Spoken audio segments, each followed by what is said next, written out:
Théoriquement, les humains pourraient survivre à un astéroïde capable de détruire des planètes entières. Toutefois, ce ne serait pas une mince affaire. Remontons 66 millions d'années en arrière, à la fin de la période Crétacée. La Terre d'avant les humains, où prospéraient les dinosaures. La flore et la faune étaient riches et diversifiées. Vous auriez pu observer un T-Rex pourchassant un Tricératops, ou l'immense Alamosaurus, l'un des plus grands animaux ayant jamais foulé notre planète, dominant le paysage. Oui, il doit bien son nom à la région de Fort Alamo, et égard à l'ankylosaure, un véritable tank sur pattes qui balançait sa queue comme un boulet destructeur contre toute menace. Alors que vous vous apprêtez à profiter d'une soirée tranquille sous les étoiles, une nouvelle lumière étincelante apparaît dans le ciel de l'hémisphère nord. Au début, cette nouvelle étoile dans le ciel ne se distingue pas particulièrement, elle scintille simplement comme les autres. Mais laissez passer quelques heures et vous remarquerez qu'elle devient plus lumineuse. Vérifiez de nouveau la nuit suivante, et boum, c'est l'objet le plus brillant dans le ciel, éclipsant les planètes et même la Lune. Et finalement, elle surpasse de manière terrifiante le Soleil. Cette étoile était le fameux astéroïde qui a laissé derrière lui l'immense cratère de Chicxulub, dans la péninsule mexicaine du Yucatan. L'astéroïde pénètre dans l'atmosphère terrestre à une vitesse vertigineuse de 20 km par seconde. Il traverse les 100 km de l'atmosphère en à peine 3 secondes. Il s'abat si rapidement que même l'air ne peut pas s'écarter. Il se trouve compressé et se réchauffe de milliers de degrés en un clin d'œil. Avant même que l'astéroïde ne touche le sol, cet air surchauffé a déjà vaporisé une grande partie de la mer où il s'apprête à frapper, près de la péninsule du Yucatan. Puis, dans une immense explosion, l'astéroïde s'écrase sur l'Amérique centrale avec un fracas assourdissant. Il ne se contente pas de heurter le sol, il liquéfie la terre et la roche. L'astéroïde creuse un trou si profond et si large qu'il atteint presque les couches internes de la Terre et projette des débris à plus de 30 km de hauteur. À l'instant précis de l'impact, l'astéroïde convertit également sa vitesse et sa masse colossale en chaleur en une fraction de seconde. Il libère tant d'énergie que les molécules se mettent à bouger plus rapidement qu'à la surface du Soleil. Cette énergie prodigieuse a créé une immense boule de plasma, un gaz ultra chaud et électriquement chargé, composé de fragments de roches vaporisés. Le tout a été projeté à des vitesses phénoménales. L'onde de choc de l'impact et la chaleur ont instantanément pulvérisé les alentours du site, déclenchant des tremblements de terre dans le monde entier. Et il n'y a pas que ces roches dont il faut se soucier. En traversant le ciel, elles frottent contre l'air, chauffant au point de provoquer des incendies planétaires.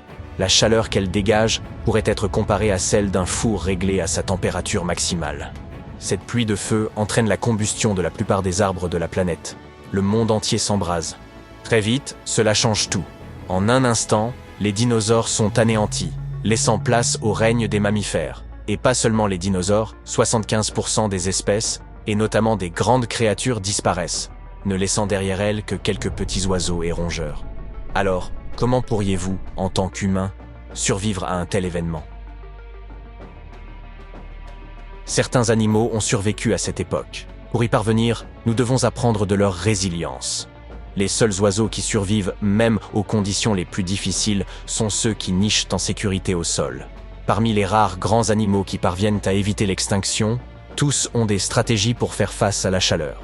Certains petits mammifères, serpents et lézards, peuvent se creuser des terriers souterrains plus frais.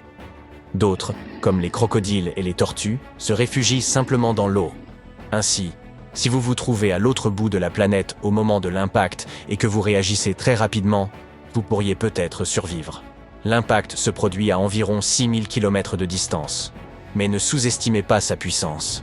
Dès que vous entendez le grand boom, réfugiez-vous sous terre aussi vite que possible. Et soyez prudent, car vous ne sentirez la terre trembler qu'environ 30 minutes plus tard. Cachez-vous dans une grotte profonde, de préférence avec une entrée étroite. Cela vous protégera des débris, et les températures souterraines resteront stables. De plus, certaines grottes possèdent des sources d'eau naturelles, des rivières ou des ruisseaux. Vous devrez peut-être vous préparer à un régime alimentaire peu appétissant d'insectes, de champignons, ou de petits animaux peu attrayants qui cherchent également refuge dans votre réseau de grottes. Mais c'est mieux que rien. Vous devez également vous tenir extrêmement loin de toute grande étendue d'eau. Être près de l'océan peut sembler une bonne idée lors d'un impact d'astéroïde, car la mer peut atténuer ces changements extrêmes de température.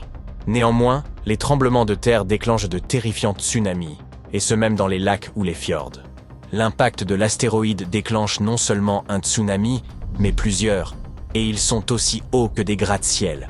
En l'espace d'une heure, d'énormes vagues mesurant de 180 à 300 mètres de haut frappent la côte du Golfe, s'abattant sur le Mexique et le sud des États-Unis, inondant des kilomètres à l'intérieur des terres. Ces vagues sont si puissantes qu'elles repoussent même les rivières en sens inverse. Ces tsunamis se propagent le long des côtes, atteignant la côte est des États-Unis.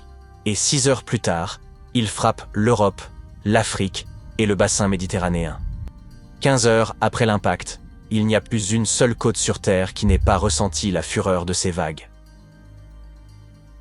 Supposons que vous ayez survécu à l'impact initial en vous abritant profondément sous terre. Vos ennuis ne font que commencer.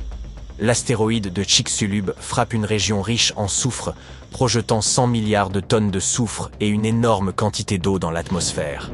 La vapeur d'eau forme d'immenses nuages d'orage, provoquant des pluies acides. Dans les régions plus froides, de terribles tempêtes recouvrent la Terre sous d'épaisses couches de neige jour après jour. L'impact vaporise également d'énormes quantités de pétrole, projetant l'équivalent de 150 stades de football d'hydrocarbures dans les airs. Ce pétrole se transforme en une épaisse suie noire dans la stratosphère, enveloppant la Terre comme du mazout. Même lorsque les pluies acides se calment, ce carbone reste au-dessus des nuages et ne se dissout pas. La couche de suie bloque 90% de la lumière du Soleil, plongeant la Terre dans une obscurité glaciale qui dure au moins 3 ans. La température moyenne du globe diminue d'environ 50 degrés. Lorsque vous quittez enfin votre grotte, vous devez trouver des endroits où vous ne gèlerez pas. Les seuls lieux épargnés par le gel sont des îles tropicales comme Madagascar, l'Inde, qui était encore une île à l'époque, et l'Indonésie. Ces endroits possèdent encore des plantes et quelques animaux, et continuent à recevoir de l'eau douce, contrairement à la majorité de la planète. Tout le reste ressemble à un vaste désert nucléaire. Ces îles tropicales sont des refuges pendant l'apocalypse, mais ce ne sont pas des paradis pour autant. Elles reçoivent à peine 10% de leur ensoleillement habituel et juste assez de pluie pour éviter de se transformer en désert. Dans ce cadre sombre et froid, la plupart des chaînes alimentaires s'effondrent. Pour survivre, vous devrez apporter beaucoup de nourriture avec vous, pour les 6 prochaines années au moins. Certains organismes ont la chance de survivre. Les fossiles nous montrent que les écosystèmes d'eau douce s'en sortent bien, de sorte que rester près d'une rivière ou d'un estuaire pourrait être votre meilleure chance de trouver de la nourriture. Vous pourriez y croiser des tortues, des crocodiles et quelques poissons. Des créatures comme les palourdes, les escargots et les petits crustacés, tapis dans les sédiments, parviennent également à résister. Bien que ces contrées soient un peu plus chaudes que les autres, elles ne sont pas de tout repos. Il vous faudrait emporter des vêtements chauds pour accroître vos chances de survie. En résumé, le meilleur endroit où survivre à l'astéroïde de Chicxulub serait l'Indonésie, une région tropicale montagneuse composée de plusieurs îles. Vous y trouveriez des températures vivables, un peu de pluie et de profondes cavernes où vous abritez. Cela pourrait vous protéger des pluies de roches en fusion, de la chaleur intense, et même vous aider à trouver de la nourriture dans les rivières et les lacs.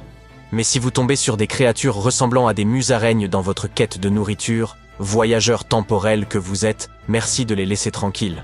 On ne sait pas combien ont survécu à l'impact de Chicxulub et en manger une seule pourrait avoir des conséquences dramatiques sur l'avenir de l'humanité. En d'autres termes, ne mangez pas votre arrière-arrière-arrière-arrière-père. D'accord ?